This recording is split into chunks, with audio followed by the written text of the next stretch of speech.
하나님, 우리의 선한 싸움을 싸우고 달려갈 길을 마치고 믿음을 지킴으로 주님 앞에 서게 될 날을 우리가 오늘도 말씀과 섬김과 삶의 결단으로 준비하기를 소망합니다. 우리가 의의 면류관을 받는 그날까지 하나님, 오늘도 우리에게 말씀하여 주시옵고 그 말씀이 나의 삶이 되어서 주님의 말씀대로 순종할 수 있는 주님의 귀한 자녀들 되게 하여 주시옵소서. 예수님의 이름으로 기도드립니다. 아멘. 사도행전 마지막 시간, 달려갈 길을 마치고 라는 제목으로 설교 나누도록 하겠습니다. 우리 먼저 함께 서로를 향해서 인사했으면 좋겠는데 우리 이렇게 인사하겠습니다. 선한 싸움을 잘 싸워냅시다. 이렇게 인사할까요? 선한 싸움을 잘 싸워냅시다. 아멘. 제가 어떤 설교에서 들었는지 정확하게 기억이 나지 않지만 우리가 부활하여 죽음이라는 터널을 지나간 후에 부활하여 우리 주님께서 그 천국에서 우리에게 입맞춰 주시는 그 순간, 마치 우리는 우리의 삶의 모든 고되고 힘들었던 순간이 하룻밤에 악몽을 꾸었던 것처럼 아무 일도 아니게 될 것이다 라는 이야기가 있습니다. 여러분, 정말로 주님은 부활하심으로, 그리고 그 부활을 믿는 우리 모두에게 우리 인생의 모든 고달픈 순간들과 고난들과 어려움들을 우리가 주님 앞에 부활의 선한 싸움을 싸우고 믿음을 지켜내고 달려갈 길을 마친 그 날, 주님을 마주하고 서서 주님께서 우리에게 입맞춰 주실 때 정말로 우리가 겪었던 모든 것들은 하룻밤 꾸었던 악몽과 같이 아무것도 아닌 것이 될 줄로 믿습니다. 오늘 그 소망 가지고 함께 사도행전 마지막 말씀 나누도록 하겠습니다. 오늘 먼저 세 가지 주제를 가지고 사도행전 28장 마지막 말씀을 마무리하기를 원하는데요. 세 가지 주제 함께 1번부터 3번까지 함께 읽어보겠습니다. 시작. 복음을 거절하는 이들. 둘째, 방해받지 않는 복음. 셋째, 우리 곁에 서신 주님. 이렇게 세 가지 제목을 가지고, 주제를 가지고 오늘 함께 말씀 나누도록 하겠습니다. 첫 번째, 복음을 거절하는 이들입니다. 바울은 드디어 로마에 입성했습니다. 여러분, 얼마나 고된 여정이었습니까? 얼마나 힘들고 거친 여정이었습니까? 그런데도 불구하고 하나님이 바울에게 약속하신 대로 정말로 바울은 하나님이 말씀하신 대로 로마에 입성했습니다. 그러나 바울이 자유의 몸으로 로마에 온 것은 아니었죠. 바울은 여전히 받아야 할 재판이 있었고 따라서 죄인의 신분으로 지금 로마에 들어와 있습니다. 그러나 오늘 말씀해 보시면 바울은 당시 재판을 앞둔 죄인의 신분치고는 놀라운 대우를 받고 있습니다. 그것이 바로 오늘 함께 읽은 본문 바로 앞에 있는 16절 말씀인데요. 우리가 로마에 들어가니 바울에게는 자기를 지키는 한 군인과 함께 따로 있게 허락하더라. 로마 법정이 무엇을 허락했냐면 감옥이 아니라 바울이 따로 지낼 곳을 구하고 그리고 그곳에서 자신을 담당하는 군인들과 함께 지낼 수 있도록 허가를 받은 것이죠. 오늘날로 말하면 일종의 가택연금과 비슷한 개념이라고 할 수 있습니다. 그리고 나서 바울은 늘 그래왔던 것처럼 복음을 전하는 사역을 로마에서도 시작합니다. 그리고 그 첫 번째 대상이 누구인가요? 바로 유대인입니다. 17절 말씀 볼까요? 사흘 후에 바울이 유대인 중 높은 사람들을 청하여 그들이 모인 후에 이르되, 여러분 형제들아, 내가 이스라엘 백성이나 우리 조상의 관습을 배척한 일이 없는데 예루살렘에서 로마인의 손에 죄수로 내준 바 되었으니. 바울이 로마에 들어오자마자 그리고 3일이 지난 후에 바울은 다시 누구를 찾아가냐면 유대인들을 찾아갑니다. 사실 이것은 사도행전에서 반복되어 왔던 패턴입니다. 바울은 어느 도시를 가든지 늘 회당을 찾고 유대인들을 찾아가서 그들에게 복음을 전합니다. 그리고 로마에서도 유대인에게 먼저라는 패턴으로 도시 활동을 시작하고 있죠. 우리가 이것을 당연하게 볼 수 있지만 사실 이것이 왜 모순적이냐면 바울은 지금 누구의 고발에 의해 로마에 재판을 받으러 왔습니까? 바로 유대인들의 고발에 의해 재판을 받으러 로마에 왔습니다. 바울은 이스라엘 민족과 율법과 성전을 모욕하고 더럽혔다는 죄목으로 유대인들에 의해서 고발을 당한 상태이죠. 심지어는 바울이 로마에 오는 이 여정 속에서도 바울을 죽이려는 유대인들이 계속해서 바울의 암살을 시도하였고 심지어는 바울이 로마 군대의 보호를 받으면서 로마까지 들어왔습니다.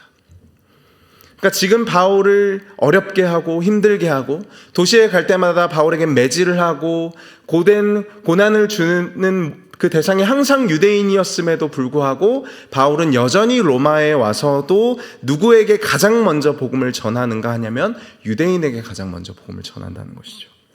이것이 바울의 사역의 패턴이라고 할 수 있습니다.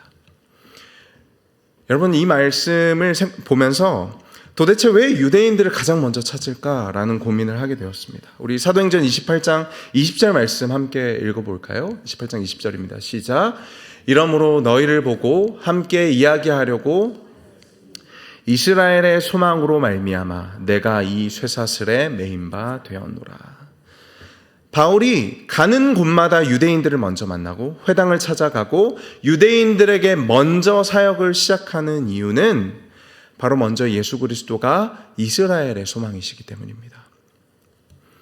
여러분, 당연히 예수 그리스도는 모든 이들의 소망이시지만 가장 먼저 유대인들의 소망이시죠. 예수 그리스도는 하나님이 아브라함과 맺으신 그 약속, 땅과 자손과 복을 주시겠다는 그 약속의 성취이십니다. 이 이스라엘 민족이 광야에서 먹었던 만나와 메추라기는 예수 그리스도로 말미암아 성취되었죠. 하나님이 이 백성 가운데 함께 하시는 그 성막은 예수 그리스도 곧 임마누엘로 완성됩니다. 예수 그리스도야말로 이스라엘의 진정한 선지자고 왕이고 제사장이죠. 그러니까 바울은 너무나도 이 사실을 잘 알고 있습니다. 유대인 중에 유대인이요 바리새인 중에 바리새인으로서 자신과 동일한 소망을 가지고 하나님이 아브라함에게 주셨던 약속, 하나님이 선지자들과 제사장들에게 주셨던 그 약속을 자신과 동일하게 고대하고 소망하며 기다리는 유대인들에게 먼저 찾아가 이 이스라엘의 소망이 성취되었다라는 사실을 가장 먼저 전하고자 하는 것입니다. 여러분, 이전에 바울 자신도 율법과 조상의 전통, 즉 모형에 불과한 것들을 진짜라고 생각해 왔던 사람이었습니다. 그러나 이 약속의 소망, 이 유대인들이 간절히 기다리고 고대하던 이 약속의 소망은 전혀 유대인들로서는 예상하지 못한 곳에서 발견되었죠. 베들레헴 구유에서 발견되었고, 그들이 멸시했던 갈릴리 사람에게서 발견되었고, 저주를 받아 나무에 달려 죽은 예수가 바로 이스라엘의 소망이었다는 사실이 발견되었습니다. 그러니까 바울은 이 보잘것없는 밭에서 유대인에게는 거리끼는 것이고 이방인에게는 미련한 것으로 비추어지는 이 밭에 감추어진 보화이신 예수 그리스도를 발견하고 자신의 민족과 자신과 동일한 소망을 품고 기다리고 있는 이 유대인들도 자신과 동일하게 이 밭에서 그 보화를 발견하기를 원했다는 것입니다. 그래서 자신과 동일한 소망을 품고 있는 유대인들에게 가장 먼저 찾아가서 복음을 전하는 것이죠. 여러분, 그리하여서 바울은 이 유대인들을 만나서 무엇을 가지고 이들에게 복음을 전합니까? 23절 말씀 볼까요? 바울이 아침부터 저녁까지 강론하여 하나님의 나라를 증언하고 모세의 율법과 선지자의 말을 가지고 예수에 대하여서 권하였다. 여러분, 바울이 무엇을 가지고 복음을 증언하였다고요? 모세의 율법, 선지자의 말을 가지고 예수에 대하여서 권하며 하나님의 나라를 증언하였다는 것입니다. 너희가 그토록 중요하게 여기는 이 율법, 모세의 율법과 선지자의 글들과 우리 조상에게 하나님이 약속하신 모든 약속과 소망의 성취가 예수 그리스도라는 사실을 전하고 있다는 사실입니다. 자신과 동일한 민족인 유대인들에게.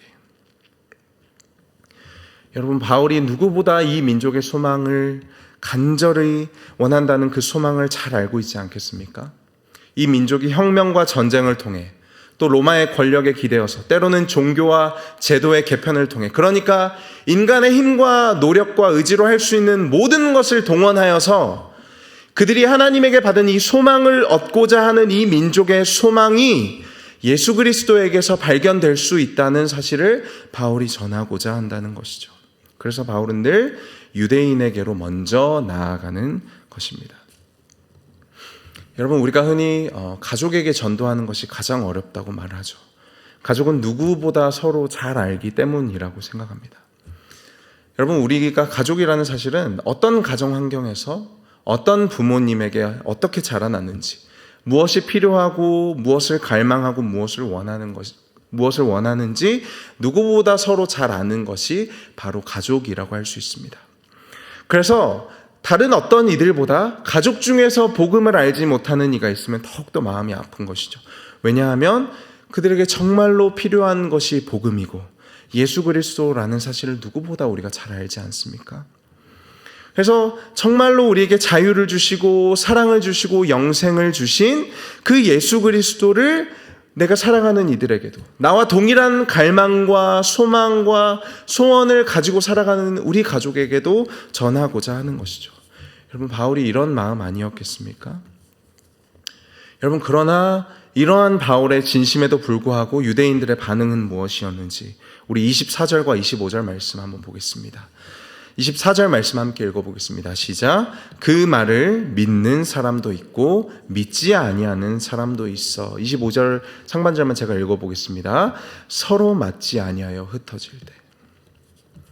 여러분, 바울의 증언, 모세의 율법과 선지자의 글들을 통해 예수 그리스도가 우리 민족의 소망의 성취라는 사실을 전한 그 복음을 듣는 그 사람에도 불구하고 그 말을 믿는 사람도 있고 믿지 아니하는 사람도 있어 서로 맞지하여 흩어져 버렸습니다.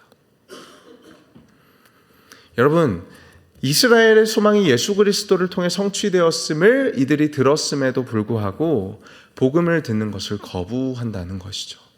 누가 거부합니까? 유대인들이 거부합니다. 아브라함과 이삭과 야곱을 통해, 선지자들을 통해, 이 구약 성경을 통해 하나님의 약속에 대해서, 하나님이 우리를 통해 이루고자 하시는 그 모든 일들에 대해서 너무나도 잘 알고 있는 이 유대인들이 복음을 거부한다는 사실이죠. 여러분, 이것은 사도행전에서 반복되어 온 패턴입니다. 그리하여서 바울은 오늘 본문에서 이사야 말씀을 인용하는데요, 26절과 27절입니다. 일렀을 때 이 백성에게 가서 말하기를 너희가 듣기는 들어도 도무지 깨닫지 못하며 보기는 보아도 도무지 알지 못하는도다. 27절 말씀 함께 읽어볼까요? 시작. 이 백성들의 마음이 그 눈은 감았으니 이는 눈으로 보고 귀로 듣고 마음으로 깨달아 돌아오면 내가 고쳐줄까 함이라 하였으니. 지금 이 말씀은 바울이 이사야서 6장 9절부터 10절까지의 말씀을 인용하는 것입니다. 복음이 예수 그리스도가 이 민족의 소망의 성취임을 들었음에도 불구하고 복음을 온전히 받아들이지 못하는 이 백성들을 빗대어 이사야의 말씀을 인용하여 설명하고 있는 것이죠. 그들의 마음이 우둔하여져서 그 귀로는 둔하게 듣고 그 눈은 감았다. 그러니까 바울은 인간이 가지고 있는 오감을 사용해서 이들의 영적인 상태를 설명합니다. 특별히 27절에 나오는 우둔해진 마음이라는 이 단어, 에파퀸테라는 마음은 우둔하여졌다, 살이 쪘다, 무성하여졌다라고 우리가 단어의 의미를 살펴볼 수 있는데요. 살이 찌고 무성하여져서 마음에 빈 곳이 없다는 뜻입니다. 살이 찌고 무성하여져서 그 마음을 아무것도 뚫고 마음의 중심으로 들어갈 수 없다는 말입니다. 즉, 마음에 빈 곳이 없어서, 그들의 마음의 중심에 복음이 들어갈 틈이 없어서 그들이 예수 그리스도라는 이 복음의 메시지를 들었음에도 불구하고 아무 반응도 없다는 것이죠. 여러분, 귀가 둔하게 듣는다라는 표현, 이 바레오스라는 단어는 무겁다라는 단어입니다. 귀가 지치고 짓눌려서 더 이상 제대로 된 기능을 할 수 없다라는 말입니다. 또 눈은 감겨 있다라는 것이죠. 즉, 사람의 어떠한 감각기관도 이 복음의 메시지에 반응하지 않는다는 것이죠.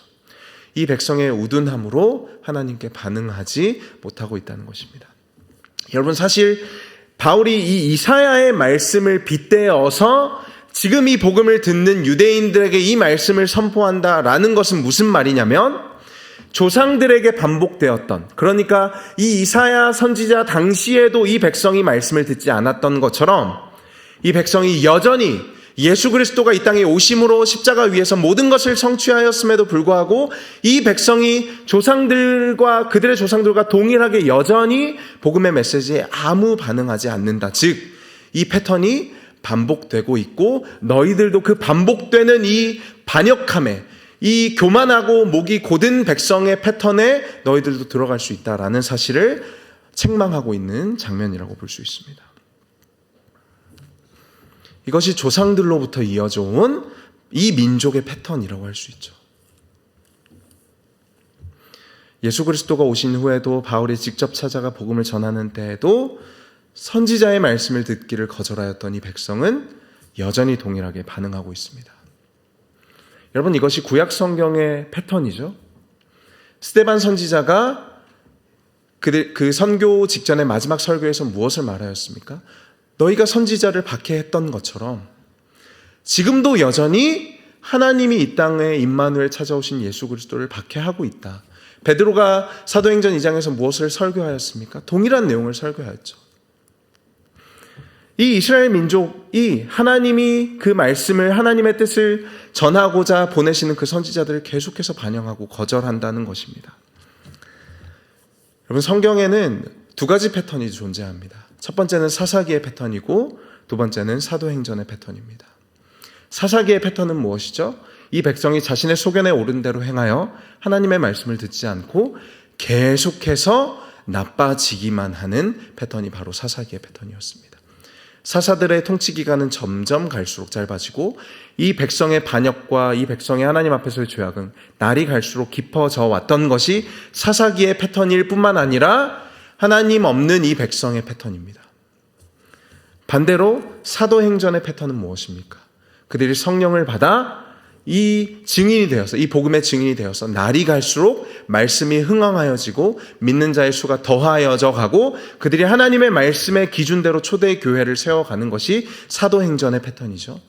그러니까 성경에는 점점 더 죄악으로 말미암아 안 좋아지는 백성들이 있는 동시에 하나님의 성령의 능력으로 말미암아 점점 더 좋아지기만 하는 백성의 패턴이 동시에 존재한다는 것입니다. 여러분, 그런데 잘 보십시오. 이 두 집단 간에, 이 두 집단은 모두 동일한 민족입니다. 동일한 전통을 가지고 있습니다. 동일한 조상을 섬기고 동일한 성경을 보고 동일한 신을 믿습니다. 그러나 이 두 집단은 완전히 다른 결과, 완전히 다른 믿음을 가지고 있죠. 모두가 동일한 죄인입니다. 여러분, 심지어는 한쪽이 다른 한쪽보다 더 도덕적이거나 더 노력을 많이 하거나 더 착하고 더 바른 삶을 살지도 않습니다. 사실상 본질상은 어떠한 차이도 없는 것이죠. 이 두 집단 간에.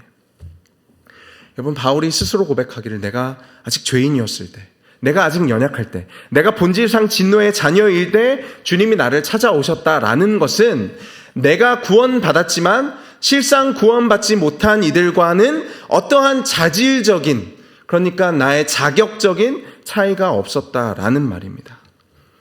여러분, 그러나 한쪽은 지옥을 향해서 달려가고 점점 나빠지기만 하고 한쪽은 하나님의 나라를 상속받는 하나님의 나라의 백성이 됩니다. 여러분, 그 차이가 무엇이죠? 그 사람의 자질의 차이입니까? 도덕성의 차이입니까? 노력의 차이입니까? 아닙니다. 믿음의 차이입니다. 그 사람이 무엇을 믿고 의지하고 신뢰하느냐의 차이인 것이죠. 여러분, 동일하게 오늘날에도 이 이사야의 말씀, 그리고 사도 바울이 이사야의 말씀을 빗대어서 설명한 이 사도행전의 말씀은 우리에게도 적용됩니다. 여러분, 세상에는 그리스도 외에 우리의 마음을 살찌우고 우리의 귀를 둔하게 하는 너무나도 많은 것들이 가득합니다. 그래서 우리의 마음에 그 가득한 것들이 우리의 마음을 가득 채워서 어떠한 틈으로도 복음이 들어갈 수 없게끔, 더 이상 우리가 복음의 메시지에 어떠한 감흥과 감동도 느껴지지 않게끔 우리를 살찌우게 만든다라는 것이죠. 여러분, 그러므로 우리는 오늘도 그리스도의 복음 그리고 그 믿음을 붙들어야 할 줄로 믿습니다. 끊임없이 나 자신을 부인하고 십자가를 지고 주님을 따라가야 할 줄로 믿습니다. 세상의 한쪽은 반드시 사사기적 패턴을 반복할 것이고 예수님이 말씀하신 대로 매우 소수, 아주 적은 숫자의 사람만이 사도행전의 패턴대로 살아갈 것입니다. 그러므로 우리는 오직 예수 그리스도만이 내 인생과 내 가정과 내 자녀들의 그리고 이 세상의 소망임을 고백하게 되기를 소망합니다. 두 번째는 방해받지 않는 복음입니다. 방해받지 않는 복음. 디모데후서 2장 9절 말씀 우리 함께 한 목소리로 읽어볼까요? 시작. 복음으로 말미암아 내가 죄인과 같이 매이는 데까지 고난을 받았으나 하나님의 말씀은 매이지 아니하니라. 여러분, 이 디모데후서는 바울이 이제 마지막으로, 그러니까 죽기 전에 마지막으로 보낸 편지라고 여겨지는 서신서입니다. 바울은 무엇이라고 말하냐면 복음으로 말미암아 내가 죄인같이 매이는 데까지 고난을 받는다. 그러니까 내가 묶이고 결박당하고 매질당하고 재판당하고 고난당하는 삶을 살았다는 것이죠. 그러나 무엇은 매이지 않았다라는 사실을 바울이 자신의 고난 뒤에 발견했냐면 하나님의 말씀은 매이지 않더라. 여러분, 여기서 매이지 않다라는 원어는 방해받지 않는다라는 말입니다. 방해받지 않는다. 그러니까 바울이 복음을 전파하는 데 있어서는 너무나도 많은 방해를 받았습니다. 너무나도 많은 방해와 박해와 고난을 받았습니다. 그러나 이 모든 삶을 뒤돌아보니, 바울이 죽기 직전에 자신의 삶의 모든 고난의 여정을 뒤돌아보니까 내가 결박당하고 내가 고난을 받았지만 무엇은 방해를 받지 않더라? 하나님의 말씀은 방해받지 않더라라는 것입니다. 오늘 본문은 사도행전 28장 22절 말씀도 볼까요? 이에 우리가 너의 사상이 어떠한가 듣고자 하니 이 파에 대하여는 어디서든지 반대를 받는 줄 알기 때문이라. 여러분, 바울이 로마에 가서 유대인들을 만났습니다. 이 유대인들은 아직 바울에 대하여 들은 것이 없다라고 말합니다. 그런데 이 사상에 대하여는 들은 바가 있습니다. 그 들은 바가 무엇이냐면 이 사상, 바울이 전하는 이 사상이 어디서든지 반대를 받는 사상이라는 사실은 알고 있습니다. 사도행전에서 초대교회와 사도들, 복음 전도자들 정말로 숱한 반대와 핍박을 견뎌왔죠. 이 교회와 이 복음이 가는 곳마다, 복음이 전파되는 곳마다 큰 논란과 혼란을 빚었습니다. 바울은 유대인들에게 죽기 직전까지 매를 맞았고, 바울이 죽었다고 생각했던 유대인들은 바울을 성벽 밖으로 버리기도 했죠. 바울은 자신의 백성에게 배척당했고 이유 없이 체포당하고 투옥당하였으며 부당하게 고소당했고 거짓 증인들에 의해 허위 진술을 받았으며 법정에서 얼굴을 맞았습니다. 여러분, 바울이 재판을 몇 번 받았는 줄 아십니까? 5번 재판을 받았습니다. 회중들에 의해서, 의회에 의해서, 헤롯 아그리파 2세에 의해서, 그리고 두 총독인 벨릭스와 베스도에게 재판을 받았습니다. 이 5번의 재판을 받았을 뿐만 아니라 바울은 자연재해도 만났습니다. 유라굴로 광풍을 만났고요. 구원의 여망마저 사라지는 두려움을 겪었습니다. 배는 난파됐고 우여곡절 끝에 상륙한 섬에서는 독사에게 물리기까지 합니다. 여러분, 말 그대로 바울은 사람뿐만 아니라 자연에게까지 어디서든지 반대를 받습니다. 그러나 바울의 증언은 무엇이죠? 하나님의 말씀은 방해받지 않는다. 이것은 바울의 증언인 동시에 사도행전을 기록한 누가의 증언이기도 합니다. 즉, 어디서나 반대를 받지만 무엇에도 방해받지 않는다. 복음은 어디서나 반대를 받지만 무엇에도 방해받지 않는다는 말이 무슨 말입니까? 이 세상이 바울을 가둘 수는 있으나, 이 세상이 복음 전파되는 것을 막고자 바울을 방해할 수는 있으나 하나님의 말씀은 가둬둘 수가 없다. 세상이 이 메시지를 저지하기 위해서 이 복음 전하는 일을 매질하고 감옥에 가두고 죽일지라도, 즉 이 메시지 전하는 사람은 막을 수 있을지 모르나 복음 자체는 그 무엇으로도 막을 수 없다라는 뜻입니다. 여러분, 전 세계에서 기독교만, 오직 기독교만이 유일하게 모든 문화적인, 인종적인 장벽을 뛰어넘습니다. 불교나 이슬람교나 힌두교나 세상의 모든 종교, 다른 모든 종교들은 인종과 문화의 한계를 갖습니다. 그래서 극소수의 경우를 제외하고는 한 지역, 한 문화, 한 인종과 한 언어권에 묶여있죠. 그러나 기독교는 어떻습니까? 아시아인 20%, 유럽인 20%, 아메리카의 20%, 아프리카 20%. 그러니까 즉 전 세계에 걸쳐서 모든 문화와 언어의 장벽을 뛰어넘어서 존재하는 것이 기독교죠. 무슨 뜻입니까? 문화와 언어적 장벽조차 복음을 막을 수 없다는 뜻입니다. 복음을 전하는 이는 막을 수 있을지 모르나 복음 자체는 그 무엇에도 방해받지 않는다. 여러분, 이것이 사도행전의 메시지입니다. 세 번째, 마지막으로 우리 곁에 서신 주님입니다. 우리가 지금 사도행전 마지막 말씀을 살펴보고 있는데요. 사실 사도행전은 우리가 사도행전을 쭉 읽어오면서 가질 법한 질문들과 궁금증들에 친절하게 대답해 주지 않습니다. 바울의 최후가 어떻게 됐는지, 그래서 바울의 재판은 어떻게 됐는지, 그리고 정말로 바울이 가이사 앞에 섰는지, 이러한 우리가 가질 수 있는 질문들에 대답해 주지 않습니다. 심지어 대단한 성공과 승리의 이야기로도 마무리되지 않습니다. 오히려 사도행전은 마지막까지 무엇을 기록하냐면 바울이 고난당한 일들과 여전히 복음을 받아들이지 않는 이들에 대해 기록하고 있죠. 그래서 우리가 오늘 본문 읽었던 24절, 25절 말씀과 같이 그 말을 믿는 사람도 있고 믿지 아니하는 사람도 있어 서로 맞지 않아 흩어졌다. 이것이 바울이 복음을 전한 이 로마에서의 유대인들의 반응이었죠. 여러분, 서로 맞지 않아 흩어졌다는 것은 결국 바울의 복음 전파 사역에 어떠한 열매도 보여지지 않았다는 것입니다. 서로 맞지 않아 흩어졌다는 것은 남아있는 자가 없다는 것이죠. 복음의 메시지를 듣고 동의했던 사람도 동의하지 않던 자도 남아있는 자가 없습니다. 이들이 흩어진 이유는 서로 맞지 않았기 때문이죠. 이 복음의 메시지를 믿는 사람은 믿지 않는 사람에 대하여 맞지 않았고, 이 복음의 메시지를 믿지 않는 사람은 믿는 사람에 대하여 서로 배척하였습니다.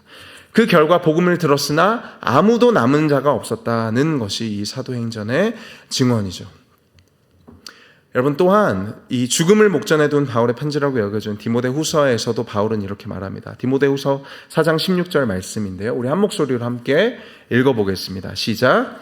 내가 처음 변명할 때에 나와 함께한 자가 그들에게 허물을 돌리지 않기를 원하노라. 여러분, 바울이 무엇이라고 말하죠? 내가 처음 변명할 때, 그러니까 내가 법정에 서서 나에 대해서 변론할 때 나와 함께한 자가 한 명도 없었다. 로마에서 전했던 복음 사역에도 불구하고 남아있는 자가 한 사람도 없고, 바울이 억울하게 갇혀 재판을 받는데 아무도 바울을 위하여 함께 변론하고 바울 곁을 지켜주는 사람도 없었습니다.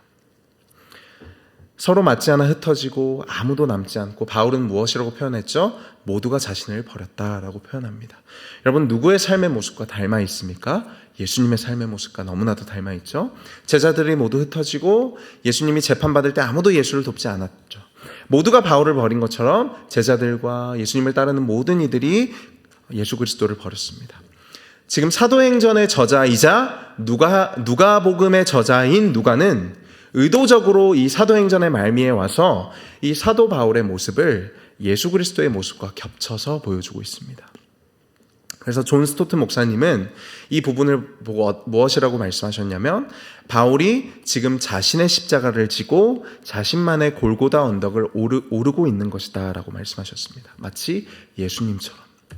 그러니까 바울의 삶의 마지막 고난받고 버림받고 모두가 흩어지고 사역의 열매가 보이지 않는 이 장면은 바울이 마치 예수님과 같이 자신의 십자가를 지고 자신만의 골고다 언덕을 오르고 있는 모습이라는 것이죠. 바울과 예수님은 동일하게 재판을 받고 동일하게 예루살렘 공의회에 소환되었으며 동일하게 회중들에게 비난을 받고 동일하게 가까운 모든 이들에게 버림을 받았습니다. 여러분, 그런데 단 한 가지의 차이가 바울과 예수 그리스도 사이에 있습니다. 단 하나의 차이가 바울과 예수님 사이에 있습니다. 디모데후서 4장 17절 상반절 말씀 세번역 성경으로 제가 가지고 왔는데요. 우리 함께 한 목소리로 읽어보겠습니다. 시작. 주님께서 내 곁에 서셔서 나에게 힘을 주셨습니다. 고난당하는 바울 곁에는 주님이 계십니다. 그러나 고난당하는 예수님 옆에는 아무도 없습니다. 사람이 없을 뿐만 아니라 하나님조차 없습니다. 억울하게 재판을 당하고 매질을 당하고 고난을 받는 바울 곁에는 주님이 서 계십니다. 그러나 동일하게 재판과 매질과 고난을 당하는 주님에게는 아무도 없습니다. 심지어 십자가 위에서 엘리 엘리 라마 사박다니 어찌하여 나를 버리시나이까 라는 외침에 아무도 대답하지 않습니다. 하나님이 예수님을 저주받은 자로 십자가 위에서 완전히 버리셨기 때문입니다. 우리를 향해야 하는 하나님의 모든 진노와 저주를 십자가 위에서 예수 그리스도께 쏟아졌기 때문입니다.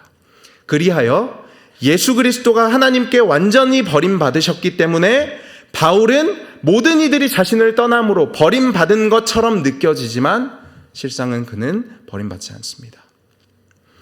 예수님이 하나님에게 완전히 버림받은 바 되셨기 때문에 바울은 버림받은 것처럼 느껴지지만 버림받지 않습니다. 여러분, 이것이 바울과 예수 그리스도의 고난의 질적인 차이입니다. 그리고 우리 자신의 고난과 예수 그리스도의 고난의 질적인 차이죠. 바울이 홀로 남겨진 것 같지만 그는 절대로 홀로 남겨지지 않습니다. 우리도 고난 가운데 홀로 남겨져 있는 것 같고 하나님이 나를 버리시는 것 같이 느껴지지만 이 세상에 만연한 죄의 결과들로 인해 하나님이 나와 함께 하시지 않는 것처럼 우리가 느껴질지라도 이 하나님이신 예수님이 십자가 위에서 완전히 버림받으셨기 때문에 우리는 버림받지 않는다라는 사실입니다. 우리 주님의 간구에 하나님이 응답하지 않으셨기 때문에 하나님은 바울의 기도와 외침에는 반드시 응답하십니다. 당신의 사자를 보내셔서 두려워하지 말라고 말씀하시고 감옥에 갇혀 죽을 위기에 처했을 때에도 감옥의 문을 열어주시며 아무도 없이 홀로 버려진 듯한 상황에도 주님은 바울 곁에 서 계십니다. 여러분, 그리하여서 그 힘과 능력으로 바울은 늘 함께 하시는 주님으로 인해 사명을 감당할 수 있는 것이죠. 그래요, 우리 사도행전 본문 마지막 30절과 31절 말씀 볼까요? 바울이 온 이태를 자기 셋집에 머물면서 자기에게 오는 사람을 다 영접하고 31절 말씀 함께 읽겠습니다. 하나님의 나라를 전파하여 주 예수 그리스도에 관한 모든 것을 담대하게 거침없이 가르치더라. 사역의 열매가 보이지 않고 모두가 나를 버린 것 같은 상황에서도 바울이 어떻게 담대하게 거침없이 가르칠 수 있습니까? 여러분, 생각해 보십시오. 우리가 교회에서 사역을 하다가 좋은 일을 하다가 교회의 사역을 감당하다가 누가 나에 대해서 안 좋은 이야기를 하고 비난을 당한다고 생각해 보십시오. 마음이 얼마나 낙심되겠습니까? 얼마나 그 사역을 그만두고 싶겠습니까? 그런데 바울은 모두가 자신을 비난하고 오해하고 심지어 자신이 세운 고린도 교인들조차도 자신을 오해하고 비방하는 그 상황 속에서도 예수 그리스도에 관한 모든 것을 담대하고 거침있게 가르칩니다. 왜죠? 주님이 바울 곁에 서 계시기 때문입니다. 바울이 그 믿음을 가지고 있기 때문입니다. 바울이 하나님의 나라를 전파하며 주 예수 그리스도에 관한 모든 것을 담대하게 거침없이 가르칠 수 있는 이유는 우리 주님이 사람과 상황은 변할지라도 변치 않는 그 주님이 바울과 함께 하시기 때문입니다. 그리고 이 주님이 우리 곁에 서서 우리와 함께하는 줄로 믿으시기를 축복합니다. 결론 말씀드리겠습니다. 첫 번째, 복음을 거절하는 이들. 바울은 자신을 박해하는 자신의 민족에게로 나아가서 복음을 전합니다. 왜냐하면 자신의 민족의 소망이 예수 그리스도임을 누구보다 잘 알고 있기 때문이죠. 마음이 우둔하여 살이 찌고 귀가 무거워져서 복음을 거절하는 이들이 있지만, 즉 사사기적 패턴의 삶으로 자신의 소견에 오른 대로 행하는 삶이 있지만, 여러분, 우리는 사도행전적 패턴, 즉 인생의 수많은 다른 가치들이 아니라 오직 예수 그리스도라는 가치만을 신뢰하는 삶을 살아야 할 줄로 믿습니다. 두 번째, 복음은 방해받지 않습니다. 복음을 전하는 이는 어디에서나 반대를 받지만 하나님의 말씀은 무엇에도 방해받지 않습니다. 우리가 이 복음의 증인으로 부름받았음을 기억할 때 우리의 반대에도 불구하고, 우리가 당하는 모든 반대에도 불구하고 하나님의 말씀은 방해받지 않는다는 믿음으로 끝까지 사역할 수 있습니다. 세 번째, 주님이 우리 곁에 서 계십니다. 그러므로 여러분들도 거침없이 담대하게 사명을 감당하시길 바랍니다. 가난하고 억울하고 외롭고 혼자 남겨졌을 때에도 우리 주님이 십자가 위에서 궁극적인 가난과 궁극적인 불의함과 궁극적인 고독을 모두 십자가 위에서 감당하셨음을 기억하십시오. 그리고 주님은 당신의 그 십자가 사역을 믿고 의지하는 모든 이들의 곁에 서서 오늘도 우리를 격려하시고 응원하시는 줄로 믿습니다. 이 복음에 대한 담대한 믿음과 확신 가지고 사도행전적인 삶을 살아내신 여러분들 되시길 주님의 이름으로 축복합니다. 기도하겠습니다. 하나님 감사합니다. 긴 사도행전의 말씀을 마치게 하시고 무엇에도 방해받지 않은 하나님의 말씀을 우리가 소망으로 삼고 우리 곁에 서신 주님을 우리가 다시 한번 믿고 의지함으로 삶으로 나아가게 하시니 감사합니다. 복음을 거절하는 이들과 같이 살지 않게 하시고 주 성령의 능력으로 말미암아 복음의 사명 감당하는 주님의 귀한 백성 되게 하여 주시옵소서. 예수님의 이름으로 기도드립니다. 아멘.